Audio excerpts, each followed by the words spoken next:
এবারে শুনুন আমাদের স্থানীয় সংবাদ। আসসালামু আলাইকুম। আজ সোমবার ৩রা ফাল্গুন, ২৭শে শাবান, ১৬ই ফেব্রুয়ারি। সংবাদ পড়ছি রেজাউল করিম রাব্বি।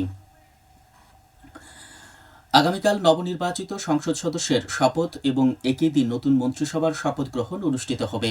গতকাল আইন উপদেষ্টা সাংবাদিকদের এই তথ্য জানান। প্রধান নির্বাচন কমিশনার এই শপথ পরিচালনা করবেন। গত বৃহস্পতিবার অনুষ্ঠিত হয় ত্রয়োদশ জাতীয় সংসদ নির্বাচন। সারা দেশের মতো সিলেটেও গতকাল পালিত হয়েছে বিশ্ব শিশু ক্যান্সার দিবস। শিশু ক্যান্সার সম্পর্কে সচেতনতা সৃষ্টির লক্ষ্যে ২০০২ সাল থেকে চাইল্ড ক্যান্সার ইন্টারন্যাশনাল দিবসটি পালন করে আসছে। বিশ্বজুড়ে শিশু ক্যান্সার একটি প্রধান কারণ ক্যান্সার। শিশুদের সাধারণত থ্যালাসেমিয়া বা ব্লাড ক্যান্সার বেশি হয়। এছাড়া লসিকা গ্রন্থি, কিডনি এবং চোখের ক্যান্সারেও শিশুরা আক্রান্ত হয়। বিশেষজ্ঞদের মতে বেশিরভাগ শিশুর ক্যান্সার নিরাময়যোগ্য। শিশুর ক্যান্সার মোকাবেলায় সবার আগে সচেতনতা বাড়ানোর পরামর্শ দেন চিকিৎসকগণ। দিবসটি উপলক্ষে মৌলভীবাজারে স্বাস্থ্য অধিদপ্তরের আয়োজনে র্যালি ও আলোচনা সভা অনুষ্ঠিত হয়েছে। জেনারেল হাসপাতাল প্রাঙ্গণ থেকে বের করা হয় সচেতনতামূলক র্যালিটি শহরের গুরুত্বপূর্ণ সড়ক প্রদক্ষিণ করে পরে সিভিল সার্জন কার্যালয়ের সভাকক্ষে অনুষ্ঠিত হয় আলোচনা সভা। এতে প্রধান অতিথি ছিলেন সিভিল সার্জন মামুনুর রহমান। অনুষ্ঠানের বিভিন্ন সরকারি বেসরকারি হাসপাতাল এবং ক্লিনিকের ডাক্তার, নার্স, স্বাস্থ্যকর্মী, শিক্ষক, শিক্ষার্থী, অভিভাবক ও জনপ্রতিনিধিগণ উপস্থিত ছিলেন। মহান মুক্তিযুদ্ধের সর্বাধিনায়ক জেনারেল মোহাম্মদ আতাউল গনি উসমানীর মৃত্যুবার্ষিকী আজ। ১৯৮৪ সালের এই দিনে তিনি ইন্তেকাল করেন। তিনি ৭১-এর মহান মুক্তিযুদ্ধের মুক্তিবাহিনীর প্রধান হিসাবে অসামান্য কৃতিত্ব প্রদর্শন করেন। তার সমর নেতৃত্বে বাঙালি অর্জন করে হাজার বছরের কাঙ্ক্ষিত স্বাধীনতা। জেনারেল উসমানী প্রথমে ব্রিটিশ আর্মিতে যোগ দেন। বাঙালিদের মধ্যে তিনি ছিলেন ব্রিটিশ আর্মির সর্বকনিষ্ঠ মেজর। পাকিস্তান সেনাবাহিনীতে থাকাকালে ইস্ট বেঙ্গল রেজিমেন্ট প্রতিষ্ঠায় গুরুত্বপূর্ণ ভূমিকা পালন করেন। এই উপলক্ষে নানা কর্মসূচি গ্রহণ করা হয়েছে। কর্মসূচির মধ্যে রয়েছে মাজার জিয়ারত, পুষ্পস্তবক অর্পণ, খতমে কুরআন, মিলাদ, দোয়া মাহফিল ও আলোচনা সভা। বাউল সম্রাট শাহ আব্দুল করিমের জন্মদিন ছিল গতকাল। ১৯১৬ সালের ১৫ ফেব্রুয়ারি সুনামগঞ্জের দিরাই উপজেলার উজানধল গ্রামে জন্মগ্রহণ করেন তিনি। ১৬শোরও বেশি গান লিখেছেন এবং সুর করেছেন।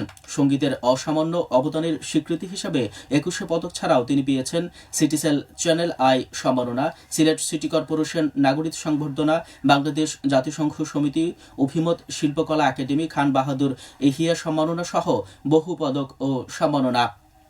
তার জীবনের প্রথম পর্বে সঙ্গীতের দীক্ষা ঘটেছিল বাংলা ভাবসাধক ও বাউল পরিমণ্ডলে। প্রথম জীবনে তিনি বাউল, ভক্তিমূলক, জারি, সারি, রাধাকৃষ্ণ বিষয়ক পালাগান গিয়েছেন, কিন্তু পরিণত বয়সে তিনি গণসঙ্গীত রচনা ও পরিবেশনে খ্যাতি অর্জন করেন। সঙ্গীত জীবনের একদিনে তিনি ছিলেন গণ সচেতনতার সঙ্গীত রচয়িতা, সুরকার ও গায়ক। অন্যদিকে তিনি ছিলেন বাউল আঙ্গিকের। ১৯৫৪ খ্রিস্টাব্দে শাহ আব্দুল করিম প্রণীত গণসঙ্গীত গ্রন্থ প্রকাশিত হয়। তার প্রকাশিত অন্যান্য গানের সংকলন হল আফতাব সঙ্গীত, কালনির ঢেউ, ভাটির চিঠি, ধলমেলা ও কালনির কোলে, বসন্ত বাতাসে সৈগ, বসন্ত বাতাসে, আগে কি সুন্দর দিন কাটাইতাম সহ অসংখ্য জনপ্রিয় গানের রচয়িতা বাউল সম্রাট শাহ আব্দুল করিম।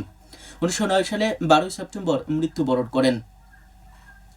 আন্তর্জাতিক মাতৃভাষা দিবস উপলক্ষে আলোচনা সভা ও মোনাজাত অনুষ্ঠিত হয়েছে গতকাল মৌলভীবাজারে।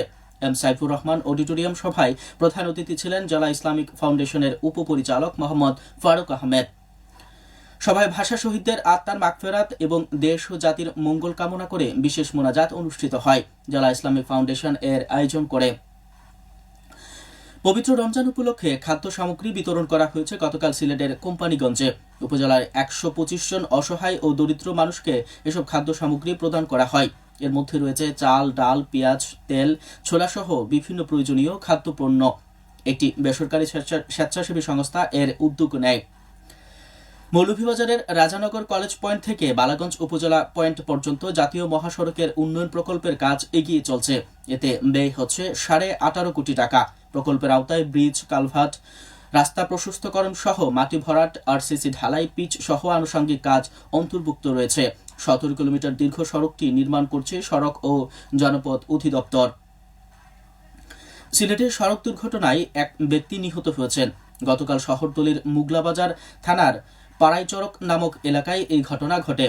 প্রাইভেট কারের সাথে পিকআপের সংঘর্ষ ঘটলে ঘটনাস্থলে তার মৃত্যু হয়। এতে গাড়ির চালক সহ আরও 2 যাত্রী গুরুতর আহত হন।